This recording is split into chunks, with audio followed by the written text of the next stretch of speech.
अहम खबर आप तक पहुंचाएं कि सुप्रीम कोर्ट ने ताहयात नाअहली के मामले पर अदालती फैसले और इलेक्शन कमीशन एक्ट की तरमीम में तजाद पर नोटिस ले लिया है। अदालत ने ताहयात नाअहली की मुद्दत के तयन के मामले को लार्जर बेंच के सामने मुकर्रर करने के लिए जजेस कमेटी को भिजवा दिया।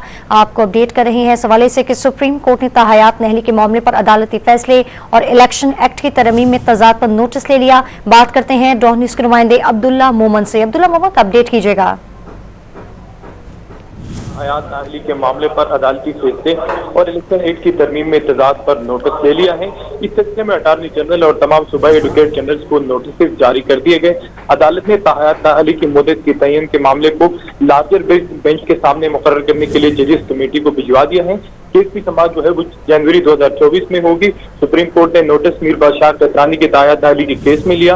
अदालत का कहना है कि मौजूदा केस को इंतखाबात में तासीर के अलाकार के तौर पर इस्तेमाल नहीं किया जाएगा। मौजूदा केस का नोटिस जो है वो मुल्क के दो बड़े अंग्रेजी अखबारात में चाहे हो कि इसी सिलसिले में supreme court chief justice of Pakistan justice Qazi Faez Isa ने रिमार्क दिए कि अगर किसी की सजा खत्म हो जाए तो ताहयात नाअहली कैसे बरकरार रह सकती है। और इसके साथ साथ चीफ जस्टिस सरमला ने कहा कि मौजूदा केस 2018 के इंतखाबात से मुताल्लिक है।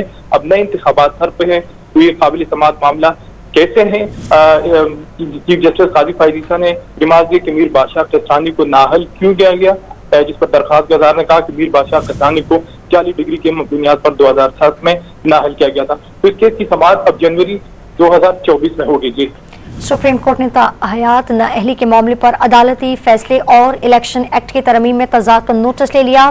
तफसील बता रहे थे अब्दुल्ला मोहम्मद, आपका बहुत शुक्रिया।